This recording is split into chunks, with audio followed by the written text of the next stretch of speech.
बड़ी खबर मिल रही है। बिजली कर्मियों के हड़ताल पर शिवपाल यादव का ट्वीट भी सामने आया है। शिवपाल यादव ने अच्छे दिन को लेकर सवाल उठा दिए हैं। बिजली, पानी और सड़क पर विफल ये सरकार, शिवपाल यादव की तरफ से कहा गया। शिवपाल यादव ने ट्वीट कर लिखा कि अच्छे दिन का तो पता नहीं, हर तरफ है अर्जी और गुहार, बिजली, पानी और सड़क पर विफल ये सरकार। ये उनका ट्वीट आपके टीवी स्क्रीन पर, ये उनकी तरफ से कहा गया कि अच्छे दिन का तो पता नहीं। शिवपाल यादव ने कहा हर तरफ है अर्जी और गुहार, बिजली, पानी और सड़क पर विफल ये सरकार। सीधा सरकार पर निशाना साधा गया है शिवपाल यादव की तरफ से। जिस तरीके से बिजली कर्मी हड़ताल पर है और इसके बाद बिजली सेवा प्रभावित हो रही है, कई गाँव में देखा जा रहा है बिजली गुल है, लोग अंधेरे में अपना वक्त गुजार रहे हैं। लोगों की तरफ से अब शिकायतें लेकर के बाहर लोग निकल रहे हैं सड़कों पर, विरोध प्रदर्शन। और इस बीच शिवपाल यादव का ये ट्वीट सीधा निशाना साधा सरकार पर। इस बीच एक और बड़ी खबर मिल रही है। सीएम योगी का अयोध्या दौरा आज है। भक्ति पथ, जन्मभूमि पथ, राम पथ का निरीक्षण उनकी तरफ से किया जाएगा। अयोध्या में चल रहे विकास कार्यों का जायजा भी लेंगे सीएम योगी आदित्यनाथ। सीएम योगी विकास कार्यों का स्थलीय निरीक्षण भी करेंगे, अधिकारियों के साथ बैठक भी करेंगे सीएम योगी। तो सीएम योगी का अयोध्या दौरा आज है और इस दौरान भक्ति पथ, जन्मभूमि पथ, राम पथ का निरीक्षण उनकी तरफ से किया जाएगा। अयोध्या में चल रहे विकास कार्यों का भी जायजा लेने के लिए सीएम योगी पहुंचेंगे, अधिकारियों के साथ बैठक भी होनी है, अधिकारियों से तमाम जानकारी भी ली जाएगी सीएम योगी की तरफ से। तो सीएम योगी आदित्यनाथ अयोध्या पहुंचने वाले हैं और इस बीच अधिकारियों के साथ बैठक होने वाली है। और इसी बीच अयोध्या में चल रहे विकास कार्यों का भी जायजा लेने के लिए मुख्यमंत्री पहुंचेंगे। सीएम योगी विकास कार्यों का स्थलीय निरीक्षण भी उनकी तरफ से किया जाएगा, खुद पहुंचेंगे, बारीकी से हर चीज को जानेंगे कि किस तरीके से काम चल रहा है, कहां तक विकास कार्य पहुंचा है।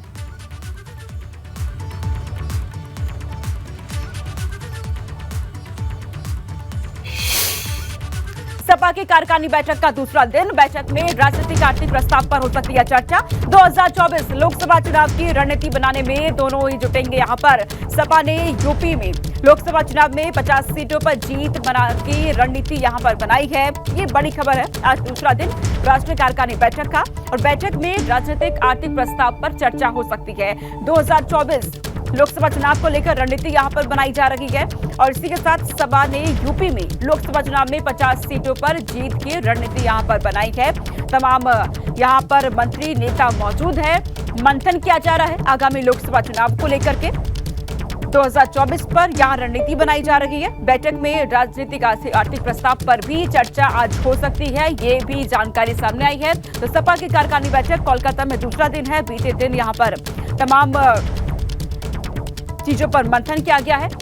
लोकसभा चुनाव को लेकर यहां मंथन किया जा रहा है, तैयारी की जा रही है, रणनीति यहां पर बनाई जा रही है और इसी के साथ 50 सीटों पर जीत की रणनीति यहां पर बनाई गई है। सपा ने यूपी में लोकसभा चुनाव में 50 सीटों को जीतने की रणनीति बीते दिन यहां बनाई है और आज कहा जा रहा है बैठक में राजनीतिक आर्थिक प्रस्ताव पर चर्चा आज हो सकती है। दूसरा दिन है कार्यकारिणी बैठक का आज, बेहद अहम। कोलकाता में सपा की तरफ से ये बैठक की जा रही है।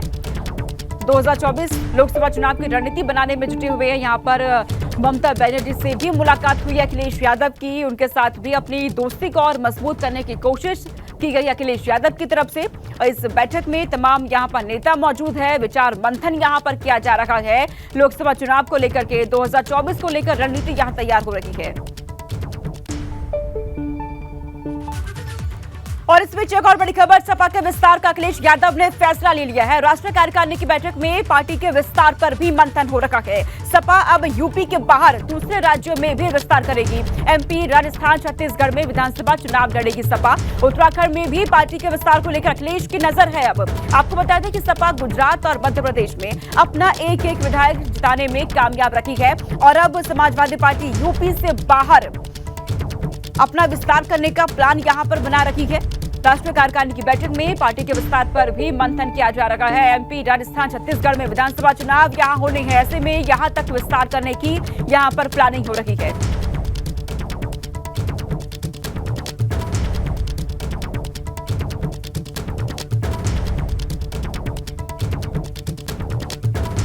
और इस खबर पर UP bureau chief Viresh Pandey Kolkata से सीधे हमारे साथ जुड़ चुके हैं, उनका रुख करेंगे। वीरेश, बहुत स्वागत आपका। और देखिए, जिस तरीके से कोलकाता में समाजवादी पार्टी की बैठक हो रही है, दूसरा दिन है आज क्या कुछ वहां पर मंथन किया जा सकता है? आज क्या कुछ बैठक में होने वाला है? देखिए, कल राजनीतिक सामाजिक और आर्थिक प्रस्तावों के साथ साथ समाजवादी पार्टी को 24 के चुनाव में कैसे उत्तर प्रदेश में और देश में आगे बढ़ाया जाए, इसको लेकर रणनीति बनाई गई। क्या बोलना है, क्या नहीं बोलना है, कैसे पार्टी के कार्यकर्ता और नेता काम करेंगे, क्या उन्हें करना चाहिए और क्या नहीं करना चाहिए, इन सब विषयों पर बातें हुई। लेकिन आज जो राष्ट्रीय अध्यक्ष अखिलेश यादव हैं, उनका भाषण होगा, आखिर में उनका भाषण होगा और अध्यक्षीय भाषण होगा। उसके बाद से प्रेस कॉन्फ्रेंस को 12 बजे संबोधित करेंगे कलकत्ता के बड़े JW मैरियट होटल में अखिलेश यादव, और फिर लंच के बाद इस राष्ट्रीय कार्यकारिणी का समापन हो जाएगा और शाम की फ्लाइट से सभी सदस्य जो समाजवादी पार्टी के हैं वो लखनऊ रवाना हो जाएंगे, अपने राष्ट्रीय अध्यक्ष अखिलेश यादव के साथ ही चले जाएंगे। शाम की फ्लाइट है। लेकिन जो महत्वपूर्ण विषय ये रहा कि जैसा कि अभी आपने दर्शकों को बताया कि पूरे देश में पार्टी का विस्तार करना चाहती है समाजवादी पार्टी। निश्चित रूप से समाजवादी पार्टी का जो राष्ट्रीय स्वरूप है उसे देने की कोशिश अखिलेश यादव की है। पार्टी क्षेत्रीय है, लिखते हैं राष्ट्रीय अध्यक्ष अखिलेश यादव। राष्ट्रीय पार्टी बनाई जाए इसकी कवायद है। कलकत्ता का अधिवेशन बहुत कह सकते हैं बहुत ही महत्वपूर्ण इस लिहाज से है कि ममता बनर्जी से जो बातचीत हुई है उसमें थर्ड फ्रंट की रूपरेखा तय की गई है। थर्ड फ्रंट के लिए लगातार कोशिश अखिलेश यादव की चल रही है। कभी वो चेन्नई जाते हैं, कभी वो तेलंगाना जाते हैं, कभी महाराष्ट्र, कभी गुजरात, कभी पंजाब, कभी दिल्ली में लालू यादव से मिलते हैं, तो कभी ममता बनर्जी से आकर यहाँ राष्ट्रीय अधिवेशन करने से पहले जाकर मुलाकात करते हैं, वहां पर चाय पीते हैं। लगभग 1.5 घंटे तक उनकी वार्ता होती है। ममता बनर्जी से आश्वासन देते हैं कि यूपी में आप मेरा साथ दो और बंगाल में हम आपका साथ देंगे। जो थर्ड फ्रंट की राजनीति है उसकी अगुवाई दीदी आप करो और आपका नेतृत्व रहे, हमारा साथ रहे। की कोशिश तो हुई है वीरेश, और साथ ही समाजवादी पार्टी का विस्तार की प्लानिंग यहाँ पर बन रही है। बहुत शुक्रिया वीरेश तमाम जानकारी हम तक पहुंचाने के लिए। यूपी में बिजली कर्मियों की हड़ताल लगातार जारी है।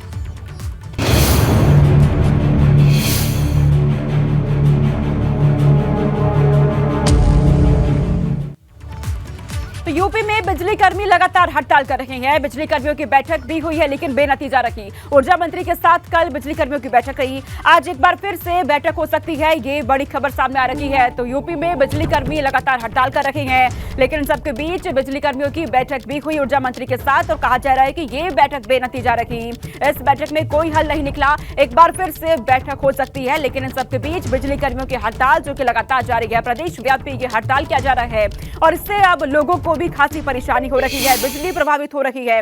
कई गांवों में, कई शहरों में देखा जा रहा है बिजली बाधित हो रही है। लोग परेशान हैं। 2 तस्वीर आपके टीवी स्क्रीन पर। बिजली कर्मियों की हड़ताल जो कि लगातार जारी है और इसको लेकर के कई जिलों में बिजली सेवा प्रभावित हो रही है, बिजली गुल हो रही है। लोग शिकायतें कर रहे हैं, लोग परेशान इससे हो रहे हैं। हालांकि बिजली कर्मियों की बैठक भी हुई है ऊर्जा मंत्री के साथ, लेकिन वो बैठक बेनतीजा रही, कोई हल नहीं निकला और एक बार फिर से बैठक होने जा रही है। हालांकि सरकार ने अल्टीमेटम दिया हुआ है कि सख्त कार्रवाई की जाएगी। इसके बावजूद देखा जा रहा है कि तमाम बिजली कर्मी हड़ताल पर बैठे हुए हैं और लगातार ये हड़ताल उनकी तरफ से किया जा रहा है। लेकिन अब बिजली सेवा प्रभावित होने लगी है, इससे लोग परेशान हो रहे हैं, लोग आक्रोशित भी नजर आ रहे हैं, सड़कों पर उतर आए हैं, शिकायतें लोगों की तरफ से की जा रही है। और इसी की ये 2 तस्वीर आप देख रहे हैं कि कल बैठक हुई, वो बेनतीजा रही है। इसके बाद बिजली कर्मियों की हड़ताल जारी है लगातार। और लखनऊ से संवाददाता विवेक त्रिपाठी हमारे साथ जुड़ चुके हैं इस खबर पर। विवेक, लगातार देखा जा रहा है बिजली कर्मी हड़ताल कर रहे हैं, बीते दिन बैठक हुई, क्या कुछ उसमें बातचीत हुई?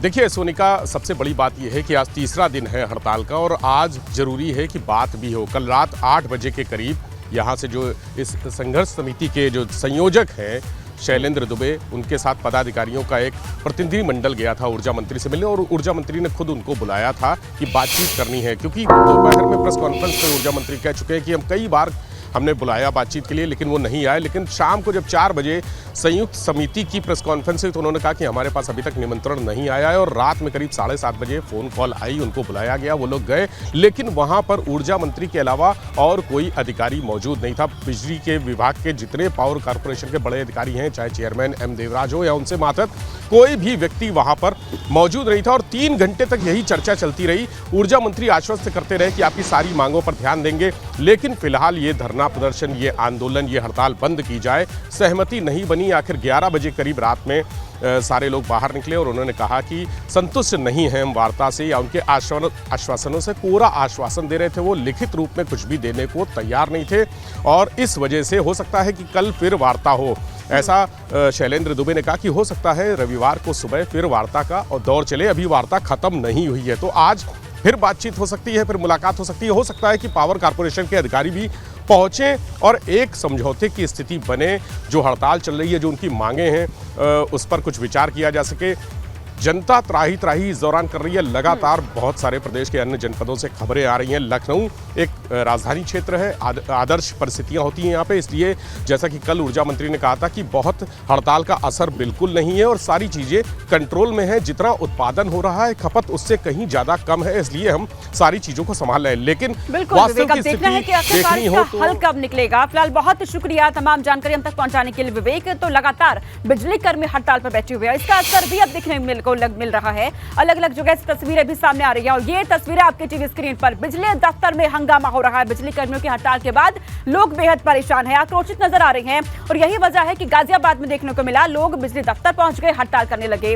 टॉर्च जलाकर के प्रदर्शन किया जा रहा है लोगों की तरफ से। अंधेरे में अपना वक्त गुजारने को मजबूर है, कामकाज करने को मजबूर है। और इसके अलावा तस्वीर सामने आई है, स्वास्थ्य सेवाएं ठप हो चुकी हैं। जब लोग अस्पताल पहुंच रहे हैं अपना इलाज कराने के लिए, लोगों का सही से इलाज नहीं हो पा रहा है क्योंकि स्वास्थ्य सेवाएं भी बिजली बाधित होने की वजह से ठप हो गई है। अगली तस्वीर सामने आई है वाराणसी से, जहां पर लोग विरोध कर रहे हैं। आक्रोशित लोगों की तरफ से सड़कों पर जाम लगा दिया गया। कांग्रेस ने भी यहां पर प्रदर्शन किया है, तस्वीर आपके टीवी स्क्रीन पर। उज्जैन, इसके अलावा जालौन से भी तस्वीर देखने को मिली है। जालौन में भी देखा गया कि लोग बेहद आक्रोशित नजर आए हैं। यहां पर भी विरोध प्रदर्शन किया गया। लोग घरों से बाहर निकल आए, सड़कों पर लोग पहुंच जाते हैं और सीएम कार्यालय पर पहुंच करके यहां पर फिर उनकी तरफ से प्रदर्शन किया गया। अगली तस्वीर गोरखपुर से देखने को मिली, क्योंकि बिजली सेवा हर जगह से प्रभावित हो रही है। ऐसे में लोगों ने जनरेटर से यहां पर मोबाइल चार्ज किया है। लोगों के मोबाइल फोन चार्ज नहीं हो पा रहे हैं। बिजली सेवा प्रभावित लगातार हो रही है बिजली कर्मियों के हड़ताल की वजह से। बहुत बड़ी खबर सामने आ रही है, जॉली ग्रांट एयरपोर्ट का नाम अब अटल एयरपोर्ट होगा। ये इस वक्त की बड़ी खबर। जॉली ग्रांट एयरपोर्ट के नाम बदलने पर सहमति भी हो गई है। जॉली ग्रांट एयरपोर्ट का नाम बदलकर अब अटल एयरपोर्ट होगा। ये इस वक्त की बड़ी खबर है। जॉली ग्रांट एयरपोर्ट का नाम अब बदल दिया जाएगा। अटल एयरपोर्ट के नाम से अब जाना जाएगा जॉली ग्रांट एयरपोर्ट को। विनोद कुमार हमारे साथ जुड़ चुके हैं, संवाददाता, अधिक जानकारी के साथ। विनोद, ये बड़ी खबर मिल रही है कि जॉली ग्रांट एयरपोर्ट अब अटल एयरपोर्ट के नाम से जाना जाएगा। बिल्कुल, देखिए अब उत्तराखंड का जो जॉली ग्रांट एयरपोर्ट है उसके नामकरण को लेकर कहीं ना कहीं जो कल एक बैठक जो समिति हुई है उसमें ये बिल्कुल फाइनल हुआ है और सभी सदस्यों की सहमति भी इस नामकरण को लेकर हो चुकी है कि अब जो देहरादून का जॉली ग्रांट एयरपोर्ट है उसका नाम भारत रत्न अटल बिहारी वाजपेयी के नाम पर अटल एयरपोर्ट करने होगा। और इस पर कहीं ना कहीं जो सदस्य थे इस कमेटी के उनकी भी पूरी सहमति बनी है और कहीं ना कहीं आने वाले दिनों में जो जॉली ग्रांट एयरपोर्ट है उसका नाम बदलकर अटल एयरपोर्ट किया जाएगा, इस पर पूरी सहमति बनी है।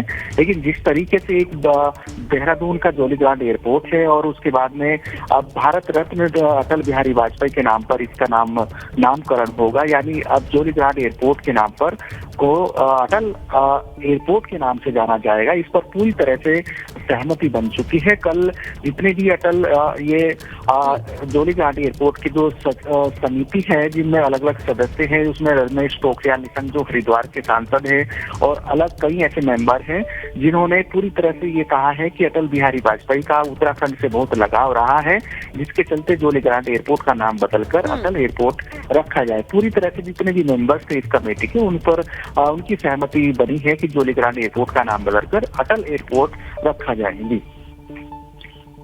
ठीक है, बहुत शुक्रिया विनोद तमाम जानकारी हम तक पहुंचाने के लिए। और इस बीच एक बड़ी खबर मिल रही है कानपुर से। भाजपा ओबीसी मोर्चा की कार्यसमिति की बैठक आज होने वाली है। सुबह 10 बजे से लेकर शाम 6 बजे तक ये बैठक होगी। बैठक में प्रदेश अध्यक्ष, केंद्रीय मंत्री शामिल रहेंगे। महामंत्री संगठन समेत यूपी ओबीसी मोर्चा अध्यक्ष भी इस बैठक में शामिल होने वाले हैं। प्रदेश के दोनों डिप्टी सीएम भी बैठक में हिस्सा लेंगे। ओबीसी मोर्चा को अपने पक्ष में रखने पर यहाँ पर चर्चा होनी है, विचार होना है, मंथन किया जाना है। सुबह 10 बजे बैठक की शुरुआत और शाम को 6 बजे तक ये बैठक चलने वाली है। तो भाजपा ओबीसी मोर्चा की कार्य समिति की बैठक आज हो रही है। इस बैठक में प्रदेश अध्यक्ष मौजूद रहने वाले हैं, केंद्रीय मंत्री यहां पर रहेंगे, महामंत्री संगठन समेत ओबीसी मोर्चा के अध्यक्ष भी इस बैठक में शामिल रहेंगे। बड़ी खबर का रुख करते हैं प्रयागराज से। उमेश पाल शूटआउट से जुड़ी ये बड़ी खबर सामने आ रही है। पुलिस मुठभेड़ में मारे गए शूटरों पर मजिस्ट्रेटिय जांच के आदेश दिए गए हैं। डीएम प्रयागराज ने मजिस्ट्रेटिय जांच के आदेश दिए। मुठभेड़ में मारा गया शूटर अरबाज और उस्मान 27 फरवरी को एनकाउंटर में अरबाज ढेर हुआ था। 6 मार्च को उस्मान पुलिस मुठभेड़ में मारा गया था। तो ये इस वक्त की बड़ी खबर सामने आ रही है। डीएम प्रयागराज ने मजिस्ट्रेटिय जांच के आदेश दे दिए हैं। दरअसल मुठभेड़ में शूटर अरबाज और उस्मान मारा गया था। 27 फरवरी को अरबाज एनकाउंटर में ढेर हुआ था, तो वहीं 6 मार्च को उस्मान पुलिस मुठभेड़ में मारा गया था।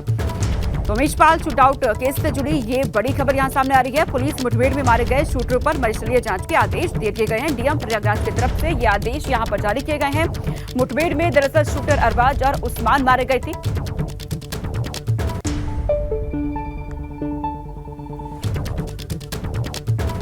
और हमारे साथ मोहम्मद मोइन हमारे साथ जुड़ चुके हैं इस खबर पर अधिक जानकारी के साथ। मोइन, जानकारी दीजिएगा कि मुठभेड़ में मारे गए शूटर अरबाज और उस्मान को लेकर के मजिस्ट्रेटिय जांच के आदेश यहां पर दिए गए हैं। अब देखिए, जब कोई भी मुठभेड़ होती है तो उसमें मजिस्ट्रेटी जांच के आदेश दिए जाते हैं ताकि मजिस्ट्रेट उस पर अपनी रिपोर्ट लगा सके, क्योंकि बाद में अगर मामला कोर्ट में जाता है तो उस पर ये मुहर लग सके कि नहीं, इस पूरे मामले में मजिस्ट्रेटी जांच हुई थी, लोगों को बयान देने के लिए बुलाया गया था, ऑब्जेक्शन करने के लिए बुलाया गया था। तो वही प्रक्रिया इस केस में भी अपनाई गई है। उमेश पाल शूटआउट केस के बाद पुलिस ने 2 अपराधियों को मुठभेड़ में मार गिराया है।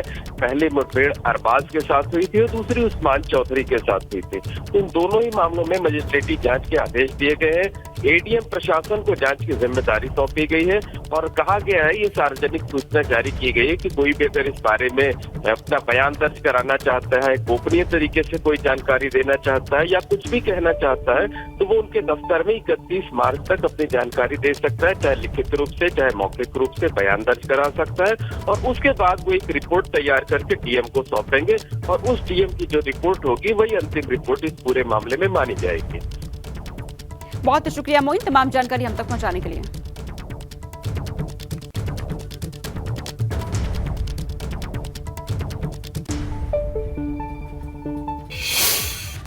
और अब खबर मथुरा से है। पुलिस और बदमाशों में मुठभेड़ यहां हुई है। मुठभेड़ में बदमाश के पैर में गोली लगी। पुलिस ने बदमाश के 2 साथी को भी गिरफ्तार किया। बदमाशों के पास से अवैध तमंचा, कारतूस बरामद हुए हैं। थाना जयंत क्षेत्र के अंतर्गत धौरहरा के जंगल में ये मुठभेड़ हुई है। पुलिस और बदमाशों के बीच यहां मुठभेड़ हुई। इस मुठभेड़ में बदमाश के पैर में गोली लगी। पुलिस ने बदमाश के 2 साथी को भी इन्हीं के साथ गिरफ्तार कर लिया है। इन बदमाशों के पास से अवैध तमंचा, कारतूस भी बरामद किए गए हैं। मुठभेड़ में 3 बदमाश यहां गिरफ्तार। तस्वीरें भी सामने आई है। 2 बदमाश जिनका नाम भोला है और नीरज है, उनको गिरफ्तार किया गया है। इनके पास से यहाँ अवैध शस्त्र निर्माण की फैक्ट्री पकड़ी गई है। करीब 16 जिंदा कारतूस हैं और 30-35 खोखा कारतूस हैं। शस्त्र बनाने की फैक्ट्री के सारे उपकरण मौजूद हैं, जिसमें भट्ठी है, हथौड़े हैं, रेती है, दराती है और नाल के कुछ पार्ट्स हैं जो यहाँ निर्माण हो रहा था। अभियुक्तों के खिलाफ पुलिस अपनी कार्रवाई कर रही है। एबीपी गंगा, खबर आपकी, जुबान आपकी।